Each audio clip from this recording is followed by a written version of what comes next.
الحمد لله رب العالمين والعاقبة للمتقين ولا عدوان إلا على الظالمين وأشهد أن لا إله إلا الله ولي الصالحين وأشهد أن محمدا عبده ورسوله وصفيه من خلقه وخليله سيد الأولين والآخرين اللهم صل عليه وعلى آله وصحبه ومن اتبعهم بإحسان إلى يوم الدين أما بعد. Chers frères et sœurs, le Ramadan approche à grands pas et le thème de notre khutbah est comment vas-tu accueillir le Ramadan? Comment vas-tu accueillir le Ramadan? Nous sommes aux portes du mois béni du Ramadan. Seuls quelques jours nous séparent de lui. Et nous demandons à Allah Tabaraka wa Ta'ala de nous faire vivre jusqu'à Ramadan et de l'accepter de notre part, de faire de nous des pieux. Le Ramadan est un mois immense, un mois béni. Allah Tabaraka wa Ta'ala y a prescrit de jeûner ces jours et la prière nocturne selon ce qui est possible de ces nuits. Allah Ta'ala a distingué ce mois par une nuit qui vaut mieux que 1000 mois. Celui qui jeûne le Ramadan et en accomplit les prières nocturnes avec foi et en espérant la récompense verra ses péchés passés pardonnés.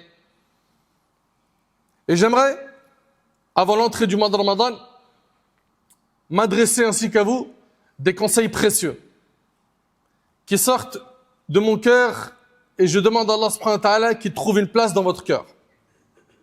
Le premier conseil, toi qui veux bien accueillir le Ramadan, c'est fais le bilan avec ton âme et repens-toi vite avant d'accueillir ce noble invité. Repens-toi mon cher frère, repens-toi ma chère sœur de tous les péchés qui ont épuisé ton cœur. Reviens vers Allah subhanahu wa ta'ala. Toi qui es chargé de fautes, regrette, repens-toi. Et le repentir sincère a des conditions. 1, que tu regrettes les péchés que tu as faits, que tu t'en détaches et que tu sois déterminé à ne plus les refaire.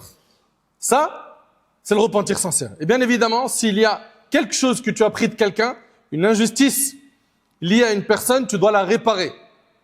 Serviteur d'Allah, Wallahi wa Rabbil Kaaba, la vie est courte. Le temps est limité.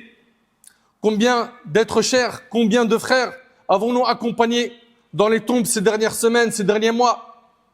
Personne parmi nous n'a la garantie de vivre jusqu'à Ramadan. Donc repens-toi. Repens-toi vite avant qu'il soit trop tard. D'après Abu Musa radiyallahu anhu, le prophète sallallahu alayhi wa sallam a dit: certes, Allah tend sa main la nuit pour que se repente celui qui a péché la journée. Et il tend sa main la journée pour que se repente celui qui a péché la nuit jusqu'à ce que le soleil se lève de son coucher, rapporté par l'imam Muslim. C'est-à-dire jusqu'à ce qu'Allah autorise le début des grands signes de l'heure. Et parmi eux figure le lever du soleil depuis l'Occident. Allah Tabaraka wa Ta'ala nous dit: قل يا عبادي الذين أسرفوا على أنفسهم لا تقنطوا من رحمة الله إن الله يغفر الذنوب جميعا إنه هو الغفور الرحيم. Dis, ô mes serviteurs qui avez commis des excès à votre propre détriment, ne désespérez point de la miséricorde d'Allah. Peu importe le nombre de tes péchés, ne désespère pas. Ne te dis pas, c'est fini pour moi, il n'y a plus rien à gratter. Non. Allah nous dit, ô mes serviteurs qui avez commis des excès à votre propre détriment, ne désespérez point de la miséricorde d'Allah, car Allah pardonne tous les péchés, il est le pardonneur, le miséricordieux.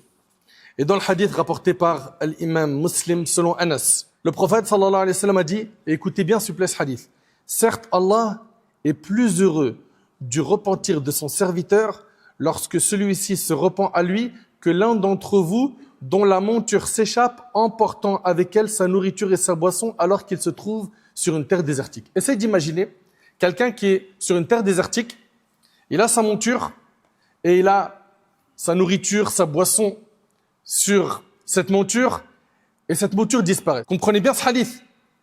Ce qui lui permettait ici de tenir dans ce voyage, c'était ses provisions et cette monture. Il les a perdues et il est dans le désert. Désespéré, il finit par s'allonger à l'ombre d'un arbre, nous dit le prophète sallam, en ayant perdu l'espoir de la retrouver. Tandis qu'il se tient ainsi, voilà sa monture qui se présente devant lui. Il la saisit alors par son mort, puis s'exclame fou de joie. Il était tellement heureux de retrouver cette monture qui porter sa nourriture et sa boisson, qu'il a dit « Oh Allah, tu es mon serviteur et je suis ton Seigneur ». Au lieu de dire « Tu es mon Seigneur et je suis ton serviteur », il s'est trompé. Et le prophète il a dit « Akhta'a min shiddatil farah ». Il s'est trompé à cause de l'intensité de sa joie. Et bien regardez le hadith, qu'est-ce qu'il nous dit? Certes, Allah est plus heureux du repentir de son serviteur lorsque celui se repent à lui que l'un d'entre vous dont la monture s'échappe emportant avec elle sa nourriture et sa boisson alors qu'il se retrouve sur une terre désertique. Allahu Akbar. Réalises-tu que si tu te repens à Allah, Allah subhanahu wa ta'ala se réjouit de ton repentir? Allah se réjouit de ton retour et de ton repentir d'une joie plus grande et plus noble encore que la joie de cet homme lorsqu'il retrouve sa monture perdue une seconde fois. Mon bien-aimé en Allah, qui parmi nous n'a jamais péché? Qui parmi nous n'a jamais désobéi à Allah? Tout être humain sur terre est fautif. Mais Allah, notre Seigneur Azza wa Jal, est pardonneur et miséricordieux. Dès maintenant, repens-toi. Délaisse dès maintenant tous les péchés que tu avais l'habitude de faire. Tous les péchés que tu avais l'habitude de faire, mets-y une croix. Anas radiallahu anhu rapporte avoir entendu le messager d'Allah sallallahu alayhi wa sallam dire Allah le Très-Haut dit, c'est un hadith qudsi, c'est le hadith de Anas. Allah dit ô fils d'Adam, tant que tu m'invoques et que tu places tes espoirs en moi, je te pardonnerai ce qui s'est produit de toi sans me soucier du nombre de tes péchés. Allahu Akbar. Wallahi al-azim, ce hadith, il donne espoir. Il donne espoir. Ô fils d'Adam, tant que tu m'invoques, dit Allah, et que tu places tes espoirs en moi, je te pardonnerai ce qui s'est produit de toi sans me soucier du nombre de tes péchés. N'est-ce pas une bonne nouvelle? Dans la suite du hadith, ô fils d'Adam, si tes péchés ont atteint les nuages du ciel et que tu me demandes pardon, je te pardonnerai sans me soucier. Ô fils d'Adam, dit Allah, pour finir dans le hadith, si tu viens à ma rencontre avec la contenance de la terre comme péché, sans rien m'associer, je t'apporterai sa contenance en absolution. Allahu Akbar. Le premier point que j'avais à traiter avec vous, c'était l'importance du repentir sincère. Du repentir sincère pour Allah subhanahu wa ta'ala. Deuxième point, place dès maintenant plusieurs bonnes intentions que tu prépares dès maintenant pour Ramadan. C'est-à-dire que dès maintenant, j'ai l'intention de me rendre souvent à la mosquée, de lire le Coran. Je vais préparer un budget pour les sadaqas, les aumônes. Prépare l'intention dès maintenant de faire toutes ces bonnes actions. Dès maintenant. Si tu meurs avant Ramadan, tu auras la récompense de toutes ces actions. Pourquoi? Parce que le prophète nous a enseigné que les actions ne valent que par leurs intentions. Prépare dès maintenant plusieurs bonnes intentions. Donc le repentir sincère, la préparation de plusieurs bonnes intentions. 3, attention à ne pas te priver pendant Ramadan de la miséricorde du tout miséricordieux. Ça veut dire quoi? Fais le nécessaire pendant ce Ramadan pour t'exposer à la miséricorde d'Allah, au pardon d'Allah tabarak wa ta'ala. Le véritable perdant est celui qui traverse le mois de Ramadan sans obtenir la miséricorde du miséricordieux Azza wa Jalla. Dans le hadith rapporté par Tabarani, et ses rapporteurs sont dignes de confiance, d'après Ubad ibn Samit radiyallahu anhu, le prophète sallam disait lorsque Ramadan arrivait, le Ramadan est venu à vous, un mois de bénédiction. Allah vous couvre de sa grâce durant ce mois. Il y fait descendre la miséricorde, efface les péchés, exauce les invocations et observe votre compétition dans le bien. Et il se vante de vous auprès des anges. C'est énormément mérite. Le Ramadan est venu à vous, un mois de bénédiction. Allah vous couvre de sa grâce durant ce mois. Il y fait descendre la miséricorde, efface les péchés, exauce les invocations et observe votre compétition dans le bien. Elle sera une autre compétition pendant Ramadan. Dans celui qui fait le plus de live, fut-il, pour occuper les musulmans. Ils sont là sur TikTok à nous annoncer ce Ramadan là, vous inquiétez pas, tous les soirs live. Laissez les gens dans les mosquées, dans les ibadat. Laissez-les se rapprocher du livre d'Allah au lieu de les éloigner, de les égarer pendant le mois de la miséricorde. Il y en a ras-le-bol qu'on se réveille un peu de cette insouciance. et observe votre compétition dans le bien, et il se vante de vous auprès des anges. Montrez donc à Allah le meilleur de vous-même. Montrez à Allah le meilleur de vous-même, pas le pire de vous-même. Pas le pire de vous-même. Pendant Ramadan, il y a des gens qui arrivent à appeler au haram. Et là, d'ailleurs, ils se posent la question, mais comment ça se fait? Les démons, ils sont enchaînés. Effectivement, les démons sont enchaînés. Mais lui, son ego, il a été configuré par le diable. C'est pour ça que même pendant Ramadan, il continue à faire du mal. Montrez donc à Allah le meilleur de vous-même. Rentrez dans une concurrence saine de qui va lire le plus, méditer, mettre en pratique le contenu du Coran, de qui va faire des aumônes, de qui va venir le plus à la mosquée, qui va soulager ceux qui sont en détresse, qui va aider les pauvres, qui va soulager ceux qui sont opprimés. Rentrez dans cette concurrence. Mettez une croix sur les réseaux sociaux, sauf pour la partie utile, où tu vas écouter un rappel ou du Coran. Mettez-y une croix. Chaque année, on se demande pourquoi je suis le même à l'entrée et à la sortie de Ramadan. Mais est-ce que tu as fait les causes? Ou tu es le même, sans objectif? Montrez donc à Allah le meilleur de vous-même, car le véritable malheureux est celui qui est privé durant le mois du Ramadan de la miséricorde d'Allah. Qu'Allah subhanahu wa ta'ala nous comble de ses bienfaits et fasse de nous des pieux et accepte notre repentir. Quatrième conseil, c'est accroche-toi à la mosquée. On a dit repentir, on a dit la bonne intention, on a dit expose-toi à la miséricorde d'Allah. 4, accroche-toi à la maison d'Allah tabarak wa ta'ala. Dès maintenant, il faut que tu te réconcilies avec la mosquée. Toi qui n'as pas l'habitude ou peu l'habitude de venir dans la maison d'Allah.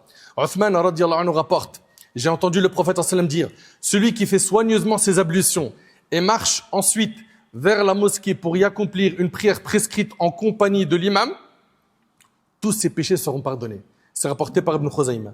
Celui qui accomplit soigneusement ses ablutions, marche ensuite vers la mosquée pour y accomplir une prière obligatoire en compagnie de l'imam, tous ses péchés seront pardonnés. D'après Anas ibn Malik, le prophète sallam a dit, écoutez bien s'il vous plaît ce hadith, le prophète sallam a dit, certes Allah va appeler le jour de la résurrection, où sont mes voisins? Où sont mes voisins? Les anges vont dire, ô notre Seigneur, à qui convient-il d'être ton voisin? Allah va dire, où sont ceux qui peuplent les mosquées? Et c'est rapporté par Abu Nu'aym. Ceux qui peuplent les mosquées sont les voisins d'Allah. C'est pas un grand mérite? Tu n'aurais pas en faire partie? D'après Abu Hurayra radiyallahu anhu, le prophète sallallahu alayhi wa sallam a dit, il n'y a pas un homme qui a l'habitude de rester dans les mosquées et ne plus s'y rendre à cause d'une chose qui l'en empêche ou à cause d'une excuse, puis il retourne. Donc c'est quelqu'un qui a l'habitude d'aller dans les mosquées. Et il n'y va plus parce qu'il a eu un empêchement. Eh bien regardez bien. Puis il y retourne sans qu'Allah ne soit content de le retrouver de la même manière que la famille d'une personne est contente de retrouver un de ses membres qui était absent lorsqu'il revient. Allahu Akbar. Allahu Akbar. Et c'est rapporté par Ibn Khuzayma. Sans compter que la prière en groupe, elle dépasse en mérite la prière individuelle de 25 degrés, de 27 degrés selon les hadiths. 5e conseil, c'est prépare-toi à faire des aumônes pendant Ramadan. Prépare-toi. Ce mois-là, tu ne dois pas y être avare. Et tu vas être sollicité dans les mosquées, dehors, sur Internet, les messages que tu reçois avec des cagnottes, etc. Fais ce que tu peux pour donner un peu là où tu peux, voire beaucoup, selon tes moyens. D'après Abu Hurayra radiyallahu anhu, le prophète sallallahu alayhi wa sallam a dit, il n'y a pas un jour où les adorateurs se réveillent le matin sans que 2 anges descendent. L'un d'eux dit, oh Allah, donne une compensation à celui qui dépense. Donc il y a un ange tous les matins qui fait une dua pour qu'Allah compense celui qui a dépensé fisabilillah. Et l'autre ange dit, oh Allah, donne la ruine à celui qui ne dépense pas. Allahu Akbar. Celui qui est avare. Et c'est rapporté par l'imam Muslim. Ibn Mas'ud radiyallahu anhu rapporte que le prophète sallam a dit, et suivez bien ce hadith, le prophète sallam a dit, lequel d'entre vous préfère les biens de son héritier à ses propres biens? Qui parmi vous ici préfère les biens qu'il va laisser à ses héritiers à ses propres biens? Les gens répondirent, ô messager d'Allah, personne d'entre nous ne préfère les biens de son héritier. C'est-à-dire on préfère tous l'argent qu'on a, qui est à nous, plus que ce qu'on va laisser aux héritiers. Et là, j'attire votre attention sur ce que va enseigner le prophète sallallahu alayhi wa sallam. Il leur a dit, ces biens sont certes ceux qu'il a dépensés. Tes biens à toi, qui t'appartiennent, c'est ceux que tu as dépensés. Ceux-là, tu les as épargnés auprès d'Allah. Ceux-là, ils sont à toi. Ceux-là, tu les retrouveras le jour du jugement. Et il a dit, et les biens de ses héritiers sont ceux qu'il a mis de côté. Parce qu'il suffit que tu meurs, ça part pour les héritiers. Donc finalement, ton argent, ce qui t'appartient réellement, c'est ce que tu as dépensé. Et ce que tu as gardé, tout ce que tu as mis de côté, ce que tu as épargné, il suffit que tu meurs, ça part pour les héritiers. Et n'aie pas peur pour ta subsistance. N'aie pas peur pour ta subsistance, Allah Azza wa Jal est Ar-Razzaq. Et c'est lui qui donne à toutes ses créatures. Mon cher frère, ma chère sœur, pendant ce mois, fais attention à ton temps. Fais attention à ton temps, c'est ton capital, ce que tu as de plus cher. En fait, il faut que tu comprennes qu'on nous a dit le temps c'est de l'argent. Non, le temps c'est soit paradis ou enfer. Le temps c'est soit tu vas pouvoir bi'idhnillah tabaraka ta'ala te retrouver fil jannah ou tu seras parmi les perdants wal iyadhu billah le jour du jugement. Donc fais attention à ton temps. Vous savez, Al-Fudayl ibn Iyad, rahimahullah, ce grand savant, il a rencontré un homme. Et Al-Fudayl, ce savant, dit à cet homme, Kam umruk? Il lui dit, quel âge tu as?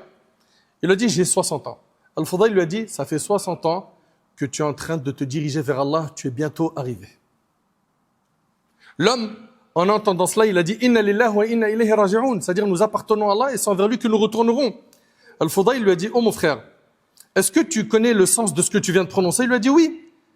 Il lui a dit, je sais que je suis un serviteur d'Allah et que je vais retourner vers lui. Al-Fudayl lui a dit, mon frère, quiconque sait qu'il appartient à Allah et qu'il va revenir vers lui, doit garder en tête qu'il sera un jour debout et questionné auprès de sa majesté. Et quiconque sait qu'il sera debout devant Allah questionné, qu'il prépare les réponses à ces questions dès maintenant. L'homme, en entendant cela, a pleuré. Et il a dit à Al-Fudayl, et qu'est-ce que je dois faire aujourd'hui? Il lui a dit, c'est facile. Il lui a dit, dis-moi qu'Allah te fasse miséricorde. Il lui a dit, que tu craignes Allah dans ce qui te reste à vivre, Allah te pardonnera tes péchés passés et tes péchés futurs. Et ça, c'est un message que j'ai à m'adresser ainsi qu'à vous. Craignons Allah subhanahu wa ta'ala sur ce qui nous reste à vivre. Afin qu'Allah nous pardonne nos péchés passés et nos péchés futurs. Allah tabarak wa ta'ala nous dit, وَيَوْمَ نُسَيِّرُ الْجِبَالِ وَتَرَى الْأَرْضَ بَارِزَةً وَحَشَرْنَاهُمْ فَلَمْ نُغَادِرْ مِنْهُمْ أَحَدًا وَعُرِضُوا عَلَى رَبِّكَ صَفًّا لَقَدْ جِئْتُمُونَ كَمَا خَلَقْنَاكُمْ أَوَّلَ مَرَّةٍ بَلْ زَعَمْتُمْ أَنْ لَنْ نَجْعَلَ لَكُمْ مَوْعِدًا وَوُضِعَ الْكِتَابُ فَتَرَى الْمُجْرِمِينَ مُشْفِقِينَ مِمَّا فِيهِ وَيَقُولُونَ يَا وَيْلَتَنَا ما لهذا الكتاب لا يغادر صغيرة ولا كبيرة إلا أحصاها ووجدوا ما عملوا حاضرا ولا يظلم ربك أحدا. Mentionne le jour où nous mettrons les montagnes en mouvement et où on verra la terre totalement aplanie. Nous rassemblerons les hommes sans en omettre aucun. Aucun homme sera oublié pour le jour du jugement. Ils seront présentés en rang devant ton Seigneur et on leur dira, vous voilà venus à nous tels que nous vous avons créés la première fois. Pourtant, vous prétendiez que nous ne vous fixerions pas de rendez-vous. On déposera le registre des actes de chacun dans sa main et on verra ceux qui se rendaient coupables de kufr, effrayés par son contenu, dire « Malheur à nous !» Qu'a donc ce livre à n'omettre aucun péché mineur ou majeur sans le mentionner. Dans leur livre, ils trouveront tout. Tout ce qu'ils ont accompli leur sera exposé. Ton Seigneur ne lèse personne. Mes chers frères, mes chères sœurs, on ne sait pas si on va vivre jusqu'à Ramadan ou pas. On l'espère. Et on implore Allah tabarak wa ta'ala de nous accorder de vivre jusqu'à ce mois béni. Et on implore Allah tabarak wa ta'ala de nous accorder un repentir sincère. Et on implore Allah tabarak wa ta'ala d'améliorer notre situation. Dès maintenant, on se prépare. Dès maintenant, on se repent. On fixe des bonnes intentions. On s'expose à la miséricorde d'Allah tabarak wa ta'ala pendant ce mois béni. On prend la décision d'avoir une relation étroite avec la mosquée, avec le livre d'Allah, qui, comme dans un hadith, il intercédera en la faveur de celui qui lui a donné beaucoup de temps, comme nous l'a enseigné notre bien-aimé alayhi salatu wassalam. On va mettre tout de suite le paquet dans les résolutions, dans le fait de nous améliorer, de nous fixer des objectifs et d'aider ceux qui sont autour de nous à atteindre les mêmes objectifs afin qu'on puisse, avec notre fréquentation et surtout notre entourage proche, la famille, vivre un mode de piété, qu'Allah tabarak wa ta'ala nous accorde la piété, la véracité dans les paroles et les actions.